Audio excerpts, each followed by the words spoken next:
Assalamu alaikum. Beautiful evening in Lahore. Today is 21st of January 2026. So, uh, we were discussing about long run economic development and its determinants. So, what is the most binding constraint? Is it institutions, or is it productivity, or is it the processes of globalization, which are measured through international trade? So, there can be many specifications to this basic equation. The basic equation being a logarithm of long run economic development, which is income, GDP per capita, is a function of institutions, uh, globalization, and productivity. Productivity being measured through human capital. Um, in this short video, I will focus on the specification which is defined through institutions.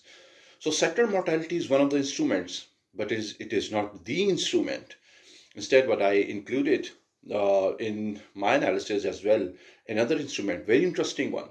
It is European speaking languages. Languages, as it turns out, is a purely independent variable. So that can be a very interesting instrument. And the data set was available for a larger sample of developed and developing countries. Whereas for productivity, the standard institution being qualitative variable that which could measure quality of education. So uh, the first specification is the specification of Harvard Kennedy School's Dani Roderick. That specification primarily is about incomes as a function of institutions, which is rule of law, and globalization. What Dani Roderick would find was that institutions rule.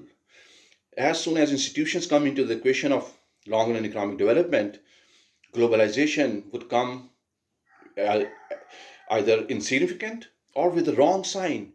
With the wrong sign, which means that globalization is not good for long run economic development. So the statistical significance of the model is derived through rule of law. But as soon as you add productivity into the equation, suddenly the results get very nicely distributed.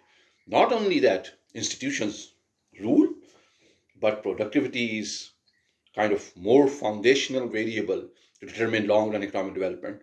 This finding is in line with recent Nobel laureate, 2025 Nobel laureate Philip Aghium's work, and it confirms that productivity needs to be increased if any nation state wants to confirm long-run economic development.